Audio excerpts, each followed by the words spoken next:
先提一个小问题，就是说《西游记》这本书，您各位心中认为它是一本什么书？其实特别难回答。为什么呢？有人说了，这是个神话书，神魔斗法，云里来雾里去。有人说，这就是一个故事，作者用这个指桑骂槐，发泄心中的不满。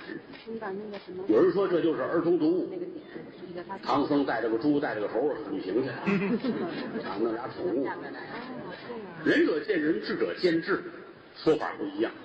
明朝嘉靖年间，《西游记》是天下第一本禁书。为什么呢？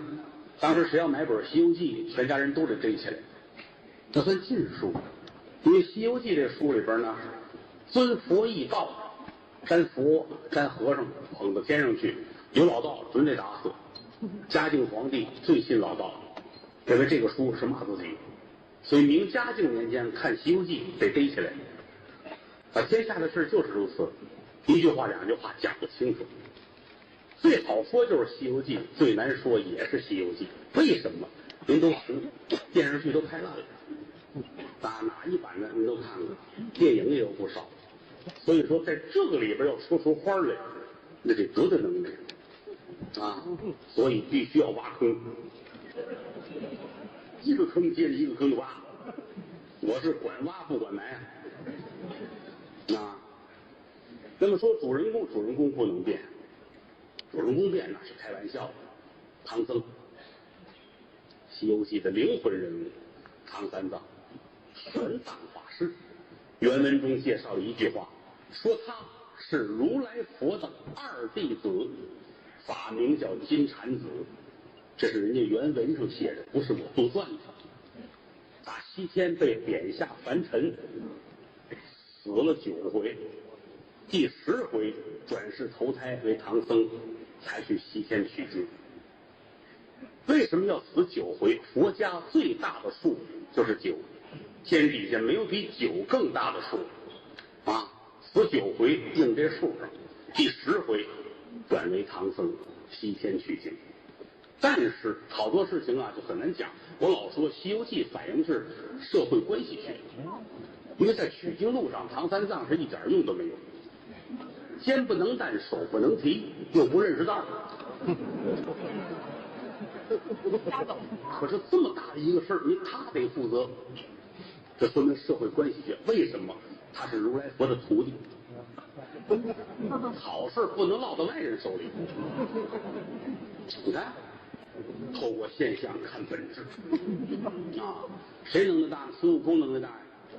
美猴王齐天大圣，天造地设的一个石猴，没有父母，他出来了，多大能耐！手里拿一个如意金箍棒，我需要解释一下，所有的影视作品，包括舞台形象，金箍棒都不对，棒跟棍是有区别的。什么叫棍？不管是齐眉棍还是再高一点的，这个棍子上下一边粗，这叫棍子。棒不一样，当线细，2头粗，那叫棒子。当然还有一种解释，棒子是韩国人，那是另一种。金箍棒当线它抓的这块要细一点，2头要粗，那个叫棒子啊，多大能耐！但是你就看他取经前后，其实是一个很委屈的猴。大闹天宫的时候，谁惹得起他？什么神仙呐，什么佛爷呀，到他跟前全不灵。可是正式一收鞭，踏上取经之路，这猴完了，没精神了，谁都能欺负他。你就算这些个妖精吧，净是神仙家里边什么磨墨的呀、倒水的、炒菜的、做饭的呀、看狗的、喂鸟的呀，哪怕是哪个佛爷骑着坐骑下来，都能折腾一个无论谁碰见孙悟空，能力都很大。大圣没办法，还得求本家，您受累吧，一样给人家才收回去。所以我老觉着这些个神仙们做好了扣跟这玩人。孙悟空跟这个猪八戒其实是挺可爱的人物，不管是舞台上还是电影电视剧，都拿他作为一个喜剧人物来处理。在天上有身份叫天蓬元帅，有8万天兵管制天河这么一个身份。那么有人跟我聊天，刚在后台有孩子说：“师傅，您也说这么些年书了，问您一句话，猪八戒谁徒弟？你这不抬杠吗？你看你要问别人真不知道，你要问我真能给你说清楚。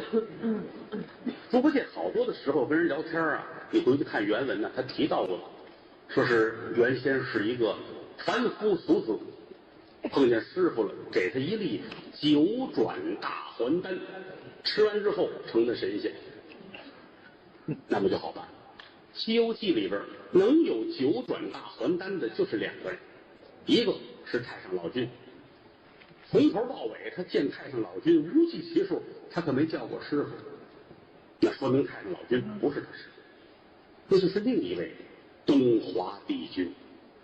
东华帝君在天上负责管男仙的职务，这男神仙谁想当神仙，这他批准，就是人事部门、组织部门干这，这他给了这主，一就是九转大还丹，他吃完成神仙了，上天当这天蓬元帅。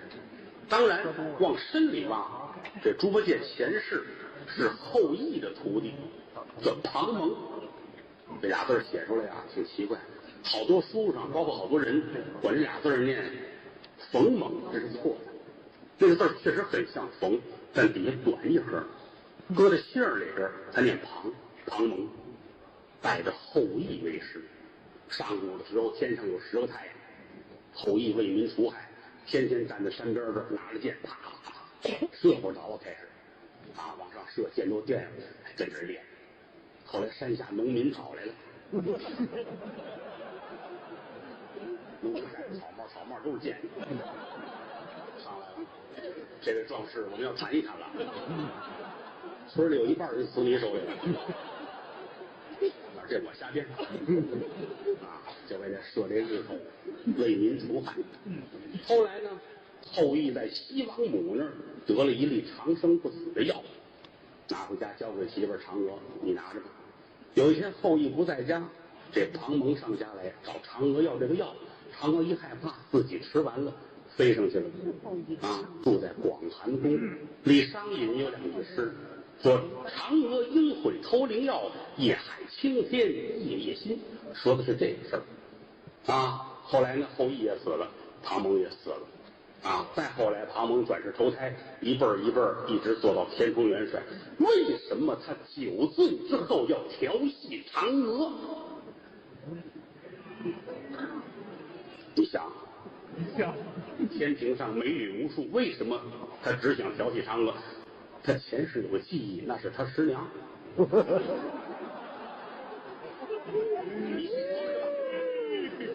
所以到最后，因为这个事情犯了天条了，打了2000锤呀！这是原文上写的，大锤拿起来，咣咣砸2000锤，扔到下边来，投的猪胎。为什么打得这么重？其实，在天上来说，神仙这个事儿他不是特别往心里去。你拿玉皇大帝来说，他家哪个闺女没下凡？对不对啊？七仙女下凡遇见董永了，七仙女玉帝的闺女下凡洗澡。你天上那么大天河，他不洗，他那儿洗去。洗澡碰见董永结婚了，生孩子，弄回去了。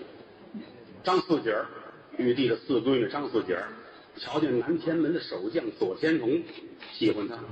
那时候下凡投胎叫崔文瑞，张四姐跟着下凡，俩人结婚生孩子，玉帝也没辙。他们家那织女，就织布的织女下凡跟牛郎结婚，他外甥女儿嫁给刘彦昌，生那个孩子叫沉香，就是杨二郎的妹妹。所以说，对玉帝来说，其实这个事儿不是太往心里去，对吧？你这个玩意儿，你喝点酒，关键它有伦理的问题你君你师娘这不行。包括我们每次相声大赛对伦理人都是扣分的。不客气到后来下凡云栈洞投胎投错了，投过猪胎长得不老好看的。还有老3，就是这沙僧沙和尚，天上的卷帘大将玉帝身边的亲信卷帘大将享受凌霄殿卫生津贴。卷帘大将俩工作，一是卷帘子，一是做大将。我老怀疑玉帝是东北人，那不是大将啊吗？玉帝这个凌霄宝殿前面有这朱须帘啊，跟这一坐，神仙们朝贺，旁边有大将哗跟起来干这个。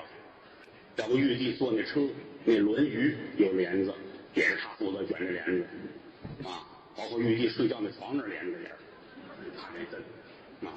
原文上说，失手打碎琉璃玉盏，贬下凡尘。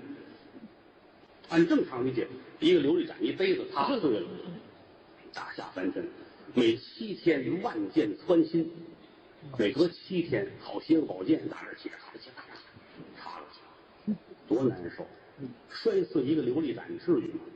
很可能就是卷帘子的时候看见不该看的。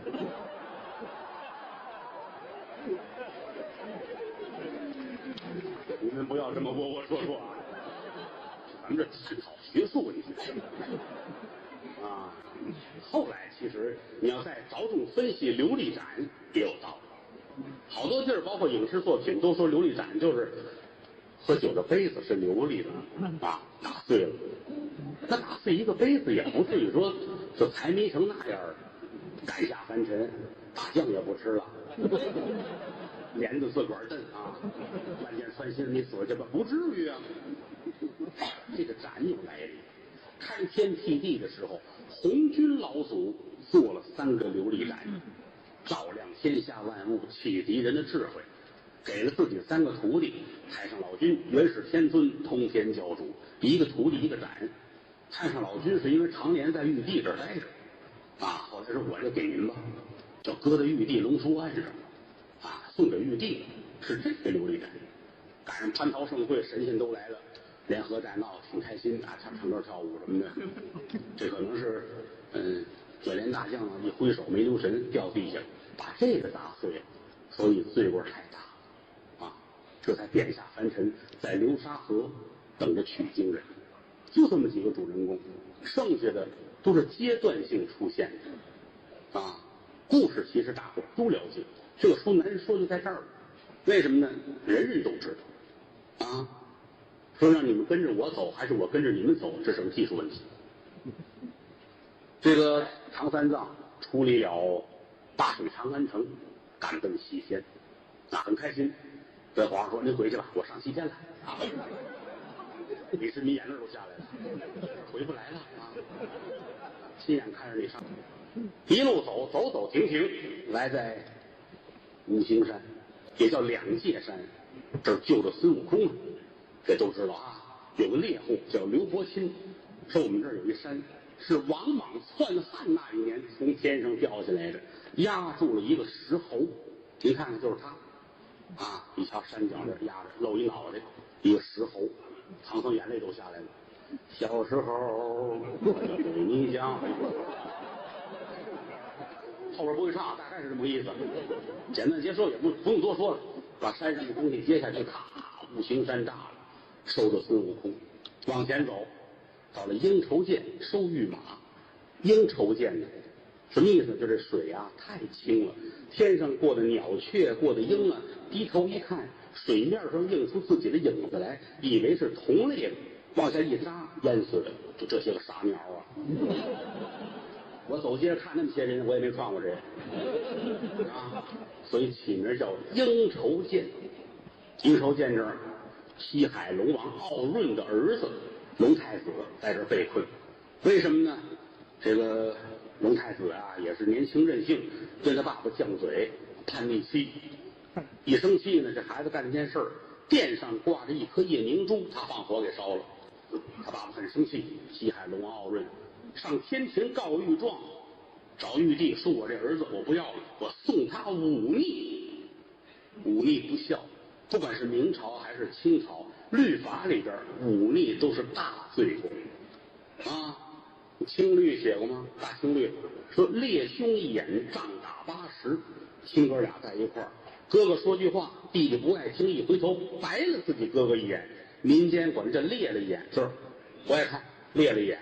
这列这一演80大板。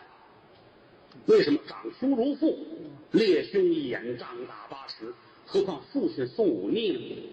不管是父亲母亲说这孩子太不听话了，拉扯，咱们上衙门口，大老爷，我这儿子忤逆，老爷得问要活的要死的，啊，要死的当场打死，要活的把他押起来多少年再放出来，这是真的，啊，为什么呢？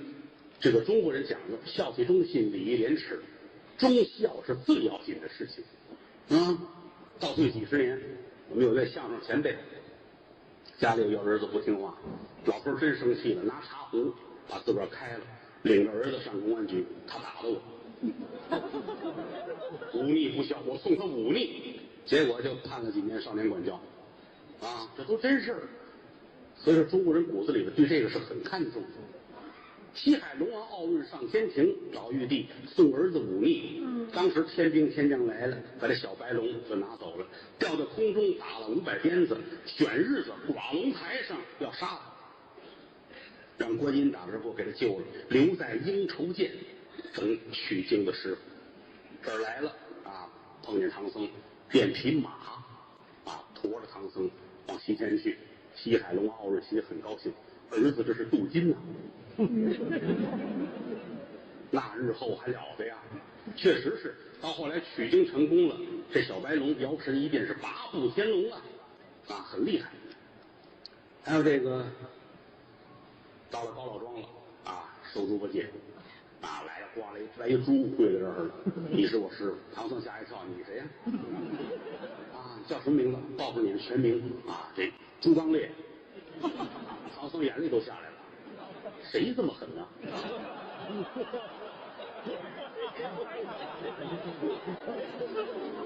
还得给解释啊！吃完肉啊，可以啊，那一块走吧，是吧？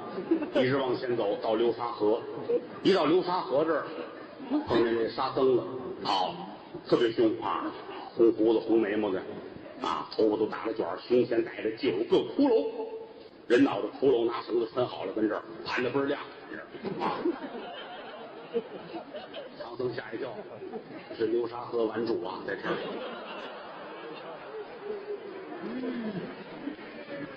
别人都没往心里去，唯独唐僧站在这儿就愣了。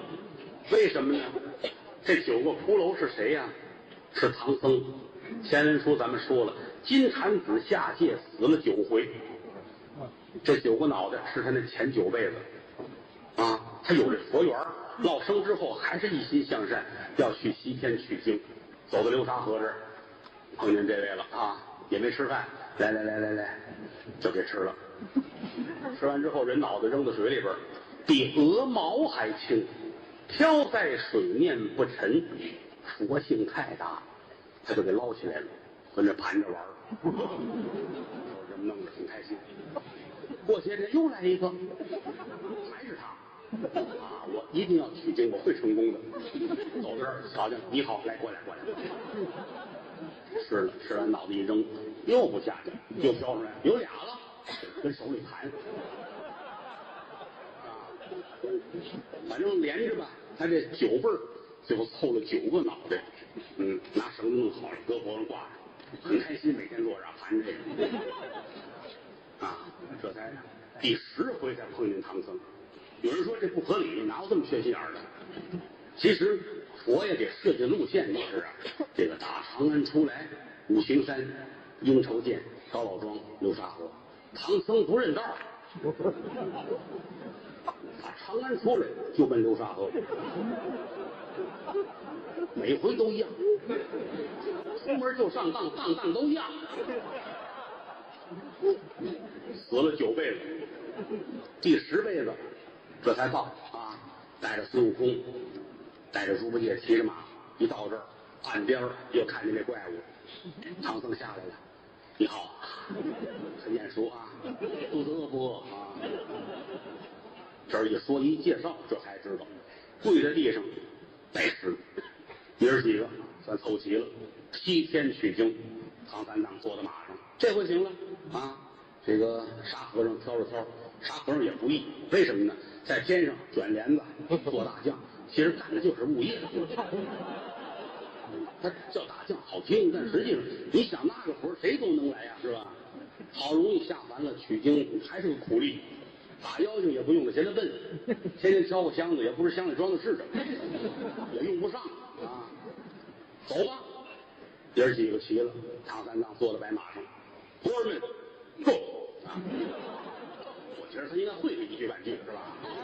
一出去好几十年，走遍天下，哪儿都去，这个正常，可以理解。按原文来说，再往前走，下一个回目叫四圣试禅心。文殊普贤、骊山老母、观音大士，变成了母女四人试探这爷儿几个。看过电视剧都知道，这仨闺女真真恋恋爱是吧？就是这一关，这关过了再往前，五庄观吃人参果。但我这个西游跟别人有点区别，啊，就到这儿爷儿几个凑齐了还一样，再往前就不太一样。我90年代初在茶馆吃过书，我们那掌柜的门口立一大水牌子，写仨大字郭西游，啊，后来好些老太太上排队去，说什么郭西花，买的不是。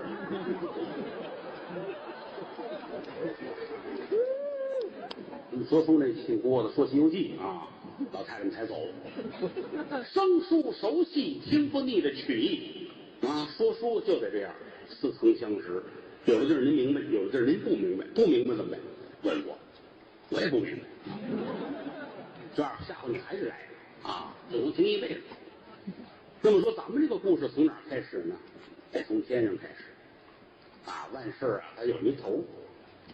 凌霄宝殿，好些个神仙都在这儿。什么日子？赛宝会。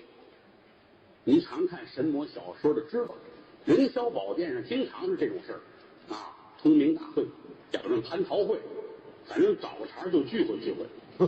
啊，今天是赛宝会，玉帝办的，天上地下3界的神仙都来，有什么宝贝拿到这儿来，咱们比试一下，看谁能力大，找机会吃顿饭。这个日子是什么时候呢？就是阴历的腊月15，阳历的1月18。为什么这个日子呢？这是我生日。没记住了就算了啊，也快到了啊。哎呀，天上地下大神仙小神仙全来了，玉皇爷坐在正当中，高卷珠帘，还有别人呢啊。玉帝这说得很开心，大小神仙都在，来吧，这个谁有宝贝，拿出来咱们看一看，看看到底谁神通广大。在左边厢出来8等神仙，8仙，大家都知道啊。吕洞宾那哥几个出来了，玉帝，瞧瞧我们的。先说这吕洞宾，身背后背着2口剑。玉帝，我这2口剑可厉害。我这个剑是怎么回事啊？说我这是雌雄双剑，这2口剑是一对儿，雌的要丢了，那口准找来去啊。所以这2口剑永远不会分离。哦，那这是怎么展示？我给您耍个剑，好吧？玉帝说：“这个人太多了啊，就算了吧，是吧？”旁边那看钟离啊，钟离大肚子啊，头挽日月双爪髻，手里拿着一把大扇蒲扇。玉帝，我这扇子是宝贝啊，有什么好处？冬天也能用，夏天也能用。那你先来个夏天的，我看看。好嘞，一挥手变出一西瓜来，啊，拿着扇子扇着。谁为闹回来？玉帝点点头。哦，这是夏天啊，冬天是不是山肉串啊？是凉热都可以啊。好东西，好东西啊！蓝采和，你那个篮子是宝贝吗？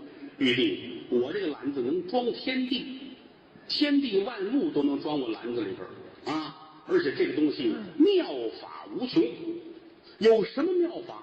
玉帝您听着，一举这篮子，提篮小麦10枚大，担水劈柴也靠它，里里外外一把手。玉帝站起来了，穷人孩子早当家。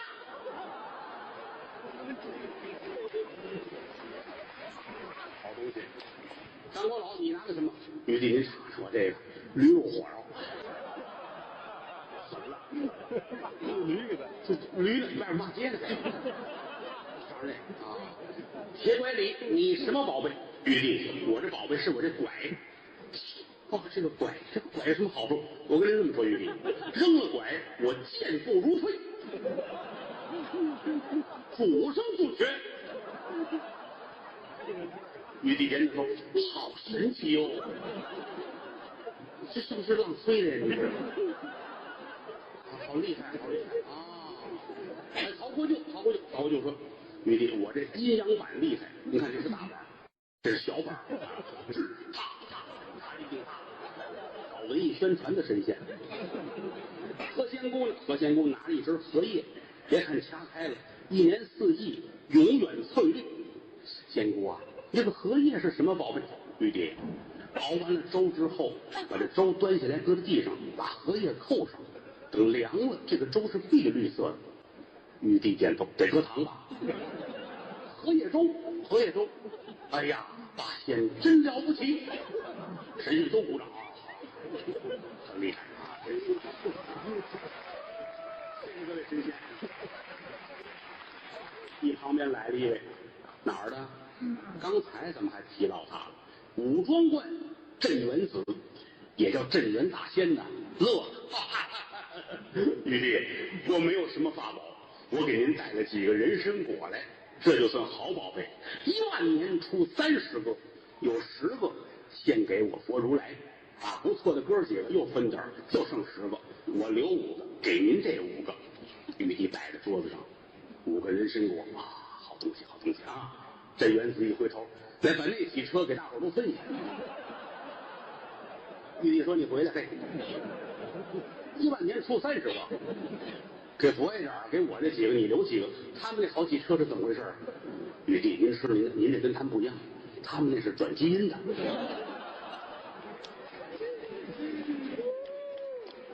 在这边又出了一位神仙，白莲尊者，一身白啊，大长眉毛，手里托着一个紫金的钵盂。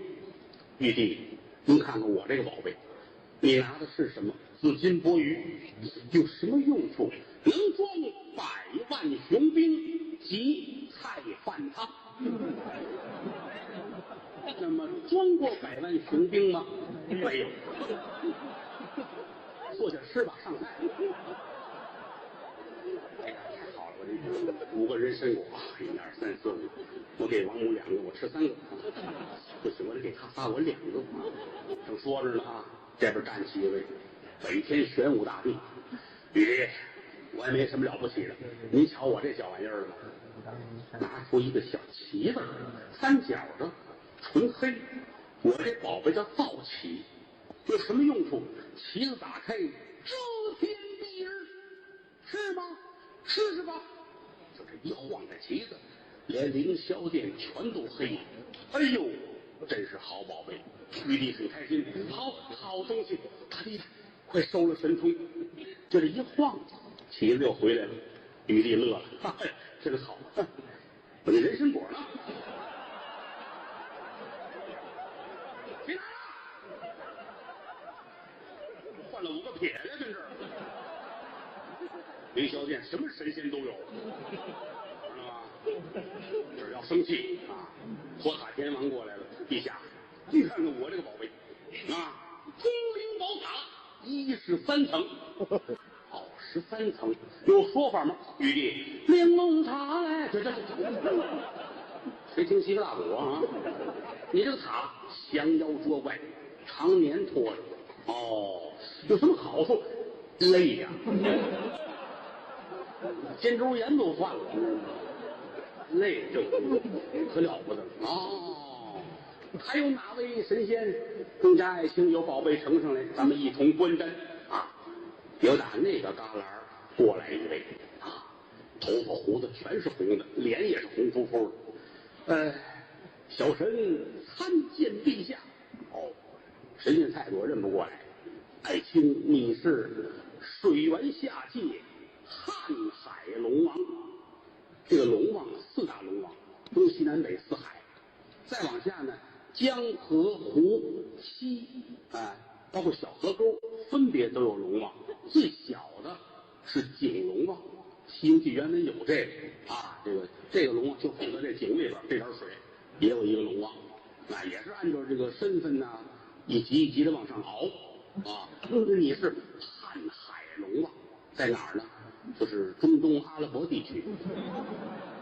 他们也是抓阄，说这一团都毕业了，这几个小龙王，那你们挑吧，挑吧。这主呢不爱上学，不认字儿，随便拿，大伙儿来，这给你啊。你是哪儿的？你是鄱阳湖的，你呢？你子牙河的啊，你大清河，反正这样一人分一个。到他这儿也有，他不认识字儿，但他知道这个有3点水的这个地儿就好，水源丰富，所以他拿了一个沙漠。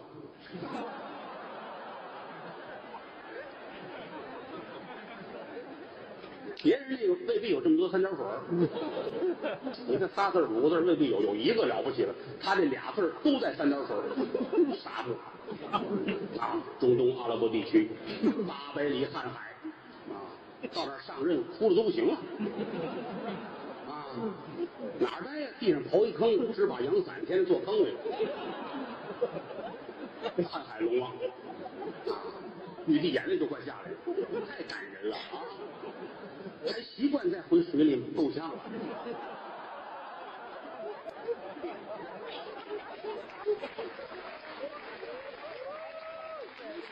这个万里迢迢，你到这儿有什么宝贝吗？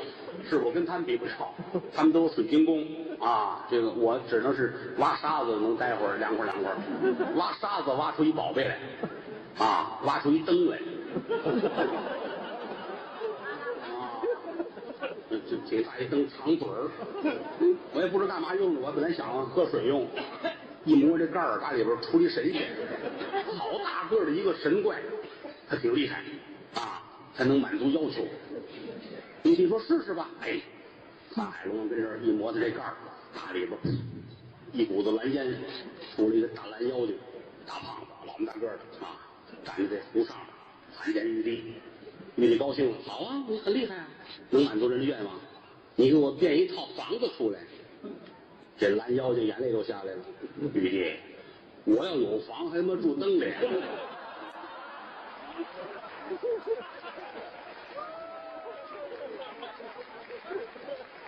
所以说，我的《西游记》跟别人不一样。简短些说，各路神仙跟这儿纷纷亮宝啊。这个凌霄殿上笑声阵阵，大家都很开心啊。有打那个犄角，有人喊了一声：“什么看见了？”神仙们回头看，来了一位。这主这个瘦，要没有骨头架子挡着，还得往里边瘦，脸上皱纹堆垒啊，满脸悲愤。来到这儿，一瞧，玉帝还认识谁呀？灵鹫山古教堂万法教主站在这儿，眼圈里含着泪。玉帝说：“这是怎么了啊？你怎么哭啊？大喜的日都很开心呢、你是来献什么宝吗？”万法教主擦擦眼睛：“玉帝呀、我是趁着今天3界众仙群集，我来申冤的。哎，大喜的日子，改天。改天没机会了啊！你说吧啊，什么事儿？陛下，我住在灵鹫山，灵鹫山您知道啊？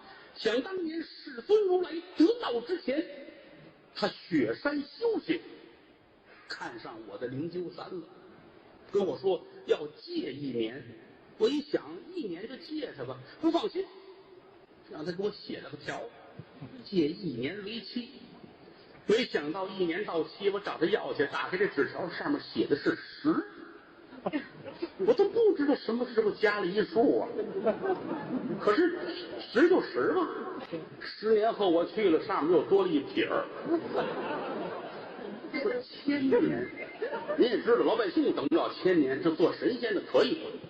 好容易熬到1000年，我去了，再一看，打开上面写的是永远。一想，世尊如来这样做就不合适了，所以说今天同着众仙，你们给我做个主啊！陛下，您看这个事儿怎么办？玉帝想了想，我们不好说，你们有合同，这都是自由人自己的意志啊！我们不便参与。你要说没有这个条，咱们能讲讲这下没看过，撕了，拿手一拍，一股子烟没了，没有了。那怎么说是人家跟你借的呢？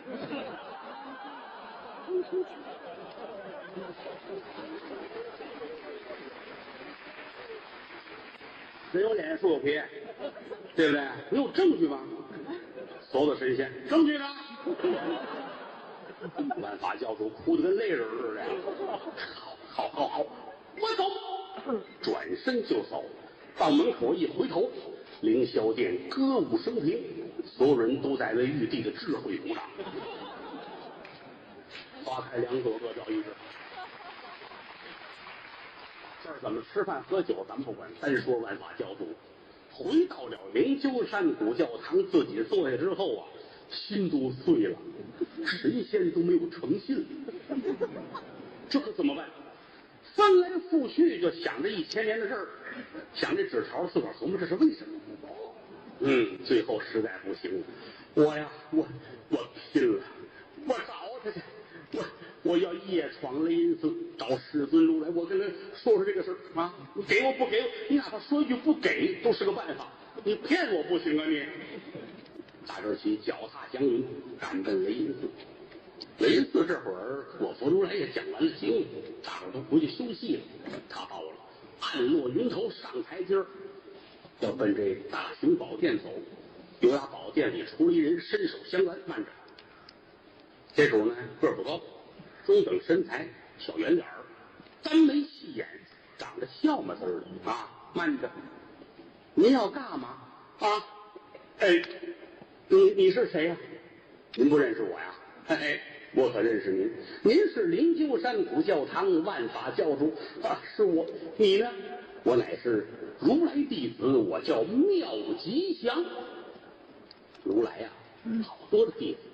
这位呢叫妙吉祥，我们得介绍清楚，因为每一部小说说的不一样。曾经有一种说法说文殊菩萨就是妙吉祥，是，但单独是一个故事，跟咱这不挨着，这是另一个妙吉祥啊，摘清楚了。那么说怎么来的这个妙吉祥呢？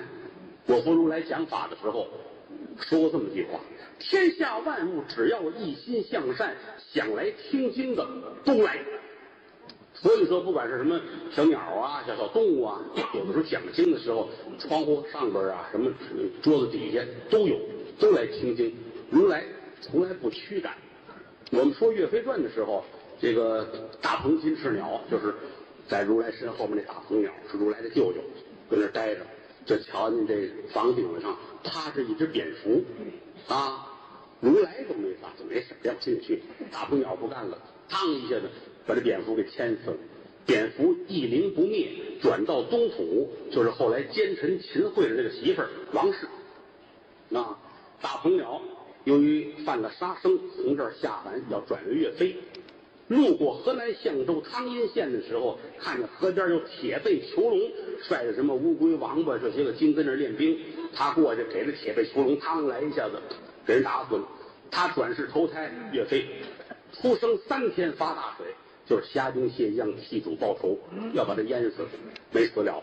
后来那铁背囚笼变成了秦桧，那个乌龟王八的大螃蟹变成了罗汝吉、莫奇蟹，到后台这个风波亭上打的就是报当年的仇。一饮一啄，莫非天定，天下万事都是有因果的啊。那么说，如来是允许这些小动物听经的，就来了这么一只金鼻子白毛鼠，小白耗子是金鼻子，也有向善之心，来听经来。听完之后不走，怎么走来的来呀？就跟这听，夜里边饿了，佛前点着香花烛，他一瞧没人，撅一根跟这儿吃，那是辣，他可能觉得不辣，有点糊嘴，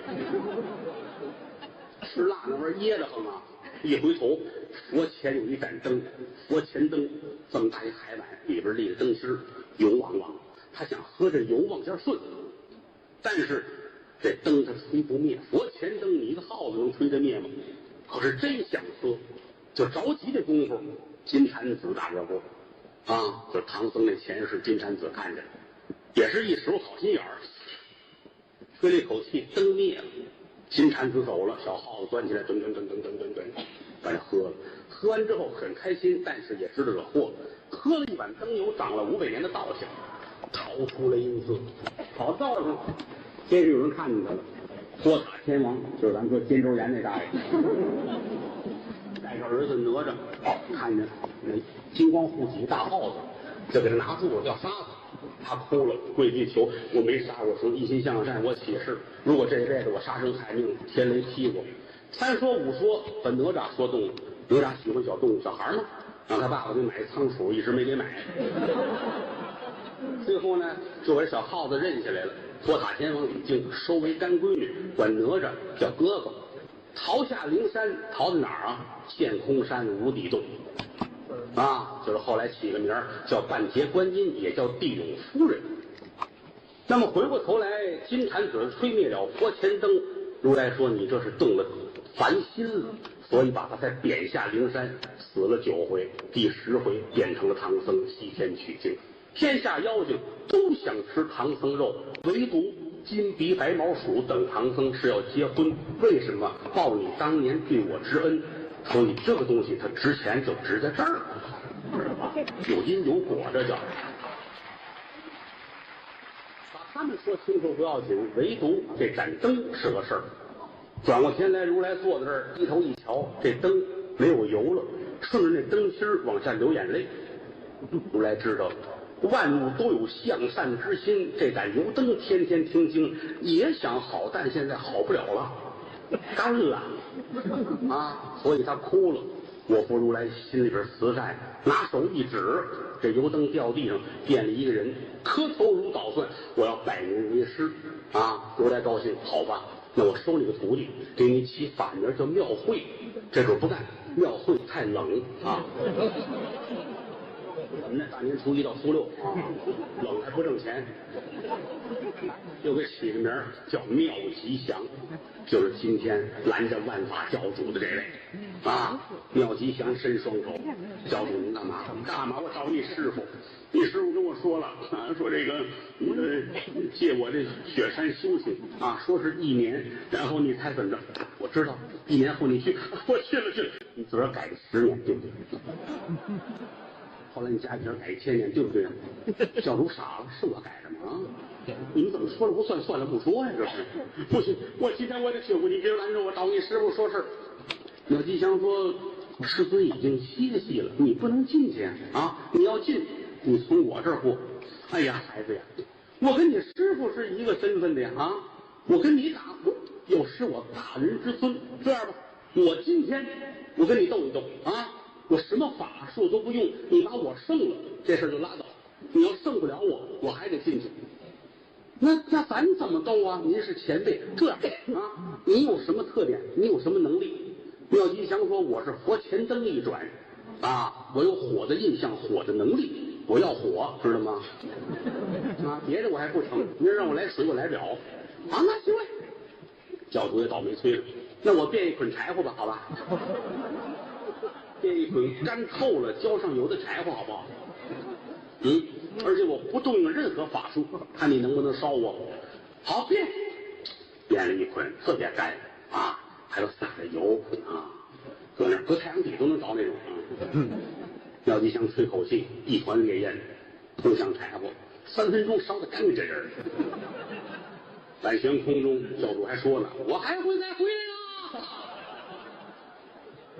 来烧了，如来知道了，大胆妙吉祥你这是惹了大祸，万法教主一灵不灭，他在西天的路上肯定要为难取经人，况且你也因此动了凡尘，你也得下凡，这着手就安排吧就是说万法教主去哪儿了呢？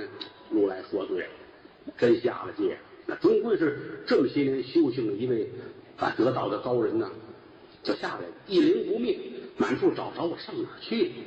所以我这个也没在凡间待过，但现在有这么一个机会了，我要尝一尝人王地主是什么滋味，就背下来了。在西牛贺州的边上有一个国家叫青金国，青色的青，啊，这是毛巾的巾。当年老皇上啊打天下的时候，拿黑毛巾呢缠在脑袋上，啊，青巾嘛。后来成了事儿了，以此为国名，啊。现在这皇上呢，30来岁，挺年轻，但是呢，就是国政差点啊，对娶媳妇儿呢特别喜欢。7宫8院94000个媳妇儿，啊，老这样身体都完，小脸蜡渣黄，黄里透红。大臣都说，看皇上这脸呢，咱不该叫青筋骨，咱应该叫蜜了骨。皇上的脸你看黄扑扑的啊，国王这样不像话呀。而且这么多年来发丝无后，为什么呢？太多了啊，这没办法。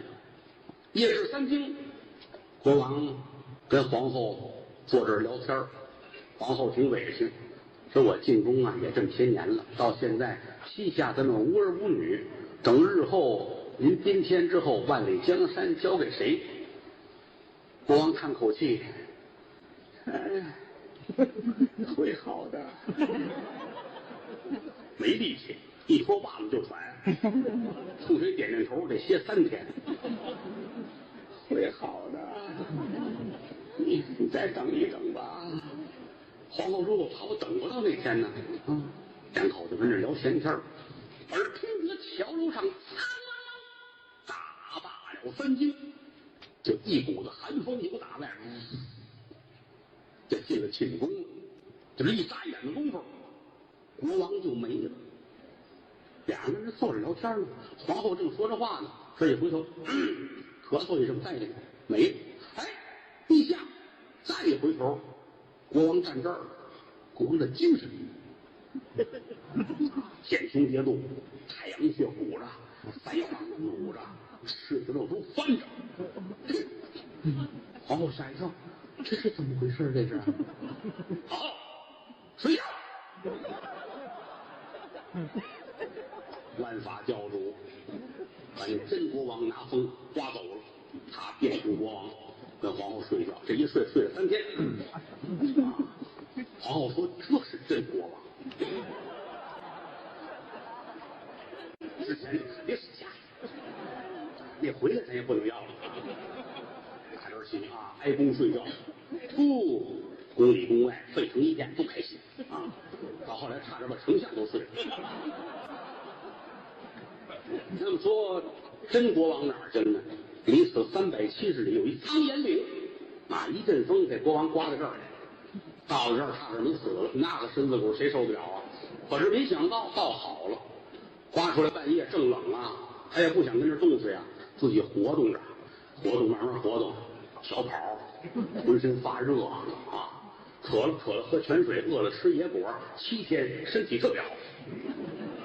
之前跟宫里边高粱厚喂，身体都坏了，这几天缓着不错，但是坐下来也想，我不能跟这当一辈子樵夫啊！是江山社稷是我的，这山都是我的，可我也没说在这儿待着呀，我得复国呀！为什么一阵风把我刮出来？必有原因啊！怎么回事？正发愁呢，又打这个来了取经之人。唐僧来了，师徒5个，有马这里边啊，好多人都说师徒4个不对，5个有马啊。到了这儿了啊，国王站在这儿，哎，这样啊，我是国王，唐僧坐在马上，哎，我这土地都是我的。给你，我说你们得问问呐，啊，这拦住了，拉住了马，孙悟空也站住了，猪八戒都站住了，扶了师傅下来，弥陀佛，您什么事？是您也别害怕啊，我是此地的国王。好不行啊，您得问为什么呀？我没有时间，很忙。然后到这儿多可乐，是，再见。我好人来了，您得救我！我求您不听我说，我就死这儿了啊！坐下吧。扶着唐僧坐这儿，国王跟这儿给人说，从他们家历史开始讲，都说完了，到最后，您看这事儿能不能帮我？如果能帮我就帮我，不能帮我，你们带着我走把我带出去，我也想办法。荒山野岭，我哪受得了去啊？哦，这不要紧这个反正人都会有一些个困难，是不是？我记得我离开长安的时候，唐王曾经劝过我，一路之上千辛万苦，一定要坚持住。是，唐王还说什么了？嗨，他说风雨中是好，谢谢。您几位真是大唐来的是吧？是大唐来的。就是你们这个马戏团，你们这是准备取经？刚才说过取经。我以为你们巡演呢。那个，我想问一下，您这几个徒弟这状态不像普通人，果真能降妖捉怪吗？事儿说到这份上，唐长老心眼软了。行啊，您要愿意的话，反正过关也得用通关文牒，您那儿盖上官方大印，咱们一起走不是，我问一下，就你们行不行？你们不行，咱们再找别人别回到那儿回来救不了我，再把我耽误了。唐僧说：“这耽误不了，你已经这样，没事，你还要怎样？是不是正说着呢，这旁边山坡这儿一股子黑风站出来仨妖怪，多高呢？都这么高。这仨有一个稍微高一头仨站好了。这仨人拿着刀，一股黑风，仨妖精，300年得道，茄子、土豆、青椒。唐僧吓一跳，什么妖怪？这仨放尊重点，我们是地三仙。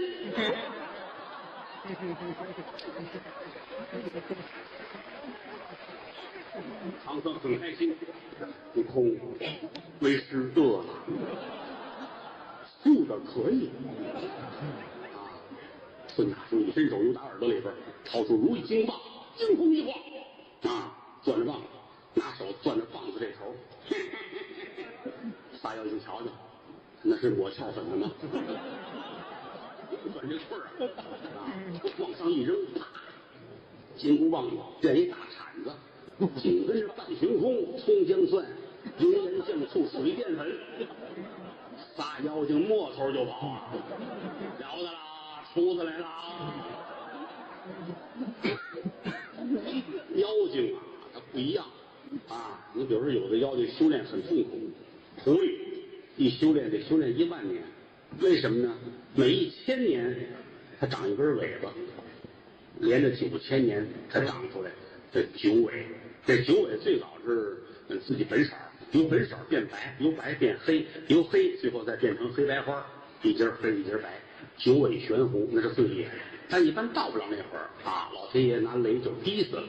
所以说修炼的过程很困难，妖精也分大小不一样你有还有那个鳖精、鸡精这都是给厨房服务的妖精还有洗洁精这个妖精特别费水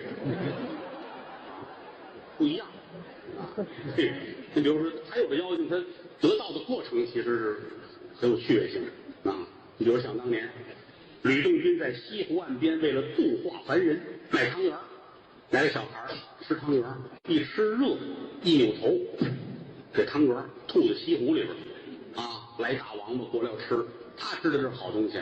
吕洞宾的仙丹呢，吃了之后当吃得道，大王八过来还没吃呢，来尝尝瓜吃了吃完之后凭空添了500年道行这就是命。后来为了达报怎么办呢？多亏那小孩吐这元宵让我吃，小孩长大了，这蛇跟他结婚，小孩就是许仙。那大王八变得法海，你这玩意儿，凡事必有因果。问问为什么是有原因的。所以说妖精跟妖精不一样，有的妖精就是为了成仙得道，有的妖精就是为了害人吃人。你像今天这3个妖精，这就是卖萌来的吓跑了，也没追。你想茄子土豆他能怎么着是吧？跑了吧？国王踏实太好了，4位食神不是不是时辰，妖怪把您叫厨子不是。跟我们走吧，啊，保证你富国有望。往前走，走了70里地，有一个小村庄。到这儿天就晚了。村口这儿有一个小庙，说咱们呢也别麻烦谁了，先住在庙里边吧。这几位全来了，马也放好了，把东西弄得了，让国王跟师傅躺着睡觉。大圣有打洞出来电铃铛，咔，此时节2更时分，啊，拿鼻子一闻，孙大圣点点头。此处今晚有场热闹。这个村子里住着一家人家，大善人，老两口子，50来岁，没孩子。啊，这老夫人也着急，每天晚上烧香求老天爷赏我一孩子。啊，夜里边2更天拿着香在院里边求老天爷保佑我家世代积德，难道说不能给我一儿半女吗？这儿烧完了香，回屋。到屋里边3更天，这油灯暗了，一拨这灯花，来了一只扑灯蛾，飞蛾呀，围着这灯转。啊，飞蛾这种东西它是以月光来判断方向，但屋里边没有月光，它拿这烛光啊或者灯光当这个月光，而且它是通过侧面这光进复眼它来定位，所以它是旋转着飞，就这么个东西，飞来飞去，扑到灯上就死了。飞蛾扑火，哎，叫扑灯蛾啊，扑飞，老围这灯飞。这老夫人就觉得这可怜呢，万一扑到火上就死了，拿手这么一弹它，啪一下子，这扑灯蛾起来了，一股子黑烟，黑烟里边有妖精，瞧不清什么样，血盆大口，嘡一口被这夫人就吃了。摇身一变，又变成这夫人原地坐下，摸着肚子等着，又等了有1碗茶的功夫，院子里边一股子香风啊，也不知是什么，由打天上一道红光进来了，啪，整照着肚子上。哎呦，这肚子越来越大，越来越大，越来越大，又听了咔嚓一声，窜出一孩子来，小婴儿落地就长，见风就长个儿，一会儿的功夫，像个10几岁的孩子。这贾夫人乐了，我等的就是你，一张嘴要吃，这小孩抡圆了，啪一大嘴巴。你以为我不认识你呢？嗯，但是我从你肚子里出来，咱俩人算是有一段母子之情。可是今天饶了你，这母子情咱们就断了。日后再让我碰见你，可活不了。这妖精点点头，一股子黑风顺着窗户棱子就走了。小孩仰天长啸，迈步就出来。刚出门，孙悟空下来了，拿手一拉。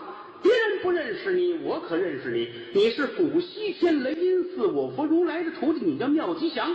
跟我走，今天晚上咱们有大事才引出来，夜闯皇宫院，真假妙吉祥。孙悟空大展神通，3闯必有功。